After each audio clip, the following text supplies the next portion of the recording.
1 apreldan O'zbekistonda nimalar o'zgaradi? Endi uy-joy naqd pulga emas, faqat bank orqali sotib olinadi. Toshkentda ijara narxlari chekka hududlarda ham nega ko'tarilib ketdi? Kredit reklamalarda faqat foyda emas, balki qarzga botish ham aytiladi. Ijtimoiy tarmoqlarda so'kong'ich va urushqoq sahifa egalari nazoratga olinadi. Bugun qisqa News Digest'da aynan shular haqida gaplashamiz.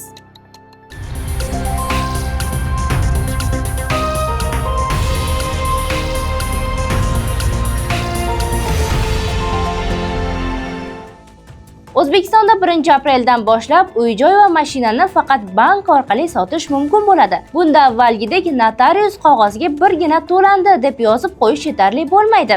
Endi kelishilgan pul maxsus bank hisobiga tashlanadi. Pul miqdori tasdiqlansa, notariusga yuboriladi va undan keyin savdo amalga oshadi. Qonunga ko'ra, o'z uyini yoki o'z mashinasini sotayotgan fuqaroning pullarini bank tekshirsa ham, u hech qanday soliq to'lamaydi, chunki u uzoq muddat mulkdan foydalanuvchi hisoblanadi.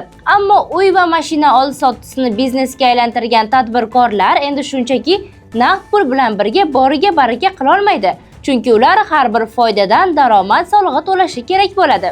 Yangi qonunga ko'ra, bank orqali to'lovlar so'nggi 10 yillikda chiqarilgan mashinalar uchun amal qilishi aytilmoqda. Bunda asosan yangi va qimmatbaho mashinalar oldi-berdi qilinadi. O'zbekistonliklar yoppasiga uy sotib olishmoqda. O'zbekistonda rasman 1 apreldan uy sotib olish naqd pulsiz shaklga o'tadi. Bundan xabardor o'zbekistonliklar fevral oyida yillik rekord darajada uy sotib olishmoqda. 2026-yil fevral oyida jami 29,7 mingta uy oldi-sotdi bitimi amalga oshirilgan. Bu o'tgan yilga nisbatan 32,4% ga ko'pdir. Bitimlarning katta qismi Toshkent shahri hissasiga to'g'ri keldi. Eng yuqori o'sish Navoiy, Sirdaryo va Toshkent hududlarida qayd etildi. Mutaxassislar bu holatni yangi tartib kuchga kirishidan oldin aholining uy sotish yoki sotib olishga shoshayotgani bilan izohlamoqda. Shu bilan birga poytaxtdan deyarli 9 mingta uy sotib olingan. So'nggi 2 yilda yanvar-fevral oylarida uy savdolari passiv bo'lgan. Bu yilgi holat endi savdolar naqdsiz shaklga o'tishi oldidan ro'y bermoqda.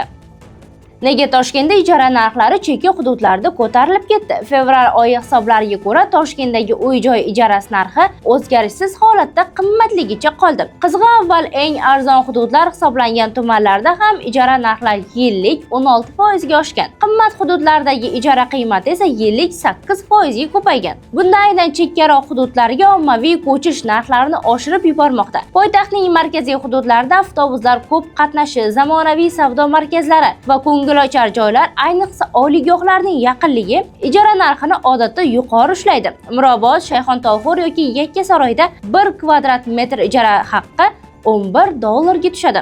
Ammo hisoblarga ko'ra, avval kamtarona narxlar hukm surgan Sergeli, Yashnobod va Olmazor tumanlarida ham endi narxlar ko'tarila boshlagan. Ayni arzonligi uchun bu hududlarga talabning oshishi uzoq lokatsiyalar qiymatini oshirib yubordi. Biroq tahlillarga ko'ra, yillik 16% o'sishga qaramay, ijarachilar hanuz arzon daromad bilan yashasa bo'ladigan chekka hududlarga intilmoqda. O'zbekistonda so'kong'ich va urushqoq sahifa egalari nazoratga olinmoqda.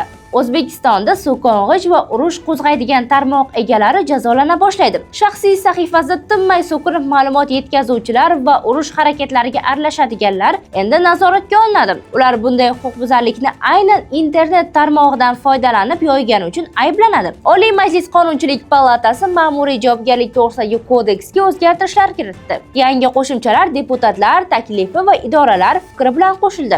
Yangi jazolardan biri harbiy harakatda ishtirok etishni targ'ib qiluvchilarga qaratildi. Yana fuqarolarga onlayn tarzda haqoratomuz shilqimliklar qilish ham taqiqlanmoqda. Qolaversa, telemuloqot hisoblangan internet tarmog'ini uyatli so'zlar bilan so'kinish vositasiga aylantirish cheklanmoqda. Bunday holatlarda avval jarima, keyin qamoq, oxirgi jarayonda esa og'irroq choralar ko'riladi. Endi kredit reklamalarda qarzga botish xavfi aytiladi. Endi O'zbekistonda televizorda ko'rsatiladigan va internetda chiqib keladigan kredit reklamalarda to'lay olmaslik ziyonlari ham aytiladi. Bu xuddi tamaki qutilaridagi chekish sog'liq uchun zarar kabi yorliqlarga o'xshab ketadi. 17-mart sanasida O'zbekiston deputatlari reklama to'g'risidagi qonunga yangilanishlar kiritishdi. Bu qarorga o'zbekistonliklar 2025-yilda oson qarz ko'rinishidagi kreditlardan qarzga botgani sabab bo'ldi. Odatda Ommaviy reklamalardan maishiy mahsulotlarni qarzga olish go'zal hayot garovi sifatida ko'rsatiladi. Bunda aholining e'tibori qarzga emas, balki qarzni tez va oson olish imkoniyatiga qaratiladi. Ammo bu qarzlarni to'lay olmasa, oxiri nima bo'ladi? Reklama to'g'risidagi qonunning 43-moddasida qo'shimcha shuki, har bir kredit reklamasi o'zining moliyaviy xatardan ogohlantirishga majbur. Bunda reklama vaqtining 10% miqdori qarz xatarlariga qaratiladi. Sizga yetkazmoqchi bo'lgan eng muhim xabarlarimiz shulardan iborat edi. Kelasi hafta yana nimalar bo'lishi kutilyapti? Bizni yo'qotib qo'ymaslik uchun like va obuna tugmasini bosishni unutmang. Eng so'nggi xabarlar qisqa newsda.